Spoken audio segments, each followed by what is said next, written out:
Hello friends, welcome to Anil Diaries. Youth mobility scheme 2025 first ballot results అయితే వచ్చేసాయి friends. And ఎవరైతే ఇంకా results check చేసుకోలేదో వాళ్ళందరూ మీ apply చేసేటప్పుడు ఏ మెయిల్ ఐడి అయితే యూజ్ చేశారో ఆ మెయిల్ ఒకసారి చెక్ చేసుకోండి. నిన్న సాయంత్రమే మీ రిజల్ట్స్ మీకు వచ్చేసాయి. అండ్ ఎవరైతే యూత్ మొబిలిటీ స్కీమ్ ఫస్ట్ బ్యాలెట్లో సక్సెస్ అయ్యారో ముందుగా వాళ్ళందరికీ కంగ్రాచులేషన్స్. అండ్ నెక్స్ట్ స్టెప్ ఏంటి, వీసా ప్రాసెస్ ఎలా ఉంటుంది, ఫండ్స్ ఎలా చూపించాలి అండ్ ఇలాంటి టాపిక్స్ అన్నిటి మీద నేను నా నెక్స్ట్ వీడియో చేస్తాను. And please follow my channel for that update. And ఇప్పుడు మన టాపిక్ వచ్చేసరికి లైక్ రిజల్ట్స్ ఎలా చెక్ చేసుకోవాలి, ఎలా చూసుకోవాలి అంటే లైక్ మీరు వెబ్సైట్కి వెళ్ళి లాగిన్స్ ఇవన్నీ చేయాల్సిన అవసరం ఏం లేదు. మీరు ఏ మెయిల్ ఐడి అయితే యూజ్ చేశారో ఆ మెయిల్కే మీ రిజల్ట్ అనేది వచ్చేసి ఉంటుంది అనమాట. లైక్ నిన్న ఈవినింగే ఆల్రెడీ అందరికీ వచ్చేసింది మీరు సక్సెస్ఫుల్ అయ్యారా అన్సక్సెస్ఫుల్ అయ్యారా అనేసి. సో మీరు ఒకసారి ఆ మెయిల్ ఐడి చెక్ చేసుకొని ఆ మెయిల్కి వెళ్ళి ఒకసారి మీ ఇన్బాక్స్లో మెయిల్స్ చెక్ చేసుకుంటే మీకు యూత్ మొబిలిటీ స్కీమ్ నుంచి మీకు ఒక మెయిల్ వచ్చి ఉంటుంది అనమాట. Like whether thank you for your interest in youth mobility scheme and you are successful in this ballot అని చెప్పన్న వస్తుంది, లేకపోతే అన్ఫార్చునేట్లీ యు ఆర్ అన్సక్సెస్ఫుల్ అని వస్తుంది అనమాట.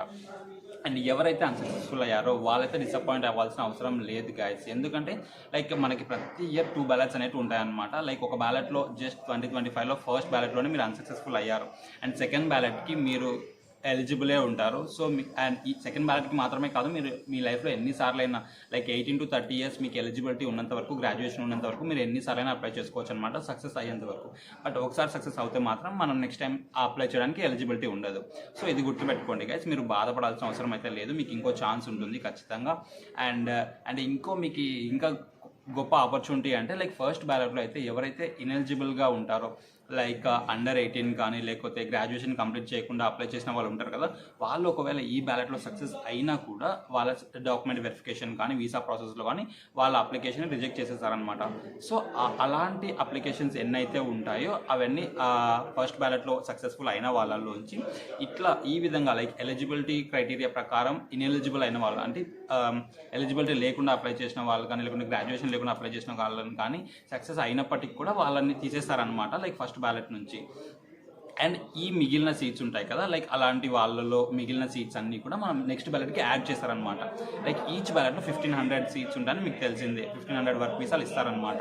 అండ్ ఆ 1500లోంచి మళ్ళీ ఇలాంటి వాళ్ళని తీసేసి మిగిలిన వీసాని సీట్స్ని కూడా మన నెక్స్ట్ బ్యాలెట్లో లైక్ నెక్స్ట్ జూలైలో జరిగే సెకండ్ బ్యాలెట్లో 1500 వీసాస్ ఉంటాయి కదా వాటికి యాడ్ చేస్తారనమాట.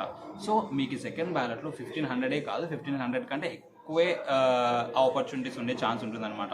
సో ఎవరైతే ఇప్పుడు అన్సక్సెస్ఫుల్ అయ్యారో వాళ్ళు డిసప్పాయింట్ అవ్వాల్సిన అవసరం లేదు. సెకండ్ బ్యాలెట్లో మీకు ఇంకా ఎక్కువ స్కోప్ ఉంటుంది మీరు సక్సెస్ అవ్వడానికి. సో ఖచ్చితంగా అప్లై చేసుకోండి సెకండ్ బ్యాలెట్లో కూడా. అండ్ ఇంకోసారి నేను ఆల్రెడీ రీసెంట్గానే ఒక వీడియో చేశాను అనమాట. మీరు బ్యాలెట్లో అప్లై చేసేటప్పుడు లైక్ యూత్ మొబిలిటీ స్కీమ్కి అప్లై చేసేటప్పుడు చేసే మిస్టేక్స్ ఏంటి, వచ్చే డౌట్స్ ఏంటి, జనరల్గా అందరికీ ఏమేమి క్వశ్చన్స్ ఉంటాయి అవన్నీ కూడా ఆన్సర్స్తో సహా చేస్తానమాట. మీరు ఒకసారి ఆ వీడియో కూడా చూడండి అండ్ మీకు అప్పుడు క్లారిటీ వస్తుంది. మీరు ఈ బ్యాలెట్లో ఒకవేళ ఎందుకు సక్సెస్ఫుల్ కాలేకపోయారు, మేబీ మీరు ఏమైనా మిస్టేక్స్ చేశారా, లేకుంటే మీకు ఏమైనా డౌట్స్ ఉంటే అది క్లారిఫై అవ్వకుండా అలాగే అప్లై చేసేసారా. సో మీకు ఒకసారి ఆ వీడియో చూస్తే కనుక మీకు ఐడియా వస్తుందన్నమాట. మీరు ఏమైనా మిస్టేక్స్ చేస్తుంటే వాటిని ఎట్లా రెక్టిఫై చేసుకోవాలి నెక్స్ట్ బ్యాలెట్కి అప్లై చేసేటప్పుడు, లేకపోతే ఏమైనా డౌట్స్ ఉంటే అవి క్లియర్ అవుతాయన్నమాట ఆ వీడియో చూసుకుంటే కూడా. సో మీరు నెక్స్ట్ టైం బ్యాలెట్ అప్లై చేసేటప్పుడు మొత్తం క్లియర్ మైండ్తో మీకు అన్ని క్వశ్చన్స్కి ఆన్సర్ చేసినట్టే ఉంటుందన్నమాట. సో మీరు ఆ వీడియో ఒకసారి చూస్తే మీరు అప్లై చేసే ముందు మేబీ హెల్ప్ అవ్వచ్చు చాలామందికి. మేబీ మనం అన్ని కరెక్ట్గా అప్లై చేసినా కూడా మేబీ లక్ ఫ్యాక్టర్ కూడా మనకి హెల్ప్ చేయాలన్నమాట యూత్ మొబిలిటీ స్కీమ్లో. ఎందుకంటే లైక్ ఉండేది 1500 వీసాస్ మాత్రమే ఒక బ్యాలెట్కి. అండ్ ఆ 1500 కోసం ఎంటైర్ ఇండియా మొత్తం అన్ని స్టేట్స్ నుంచి కూడా అప్లై చేస్తారనమాట. సో ఆ 1500లో మనమే పిక్ అవ్వాలంటే కూడా కొంచెం లక్ కూడా ఫేవర్ చేయాలన్నమాట. అండ్ ఫస్ట్లీ మనం మంచిగా మొత్తం ఎలిజిబిలిటీ క్రైటీరియా చూసుకోవాలి అండ్ మనం అప్లికేషన్ ప్రాసెస్ కూడా కరెక్ట్గా ఉండాలి అండ్ లక్ కూడా ఫేవర్ చేయాలన్నమాట. సో డోంట్ వరీ గైస్, మనకైతే ఇంకో ఛాన్స్ ఉంటుంది డెఫినెట్లీ, ఇంకా చాలా ఛాన్సెస్ అయితే ఉంటాయి. సో నెక్స్ట్ బ్యాలెట్ జూలైలో ఓపెన్ అవుతుంది. సో జూలై బ్యాలెట్కి రెడీగా ఉండండి. ఎలా అప్లై చేయాలి, ఏంటి, ఏమేమి మిస్టేక్స్ అవన్నిటి మీద నేను ఆల్రెడీ నా వీడియో చేసి పెట్టాను అనమాట. సో ఒకసారి మీరు అనిల్ డైరీస్ మా ఈ ఛానల్ని విజిట్ చేసి ఒకసారి మొత్తం అన్ని వీడియోస్ని చూస్తే మీకు మొత్తం క్లారిటీ వస్తుంది అనమాట. సో ఇలాంటి మరిన్ని అప్డేట్స్ కోసం please do like, share and subscribe Anil diaries.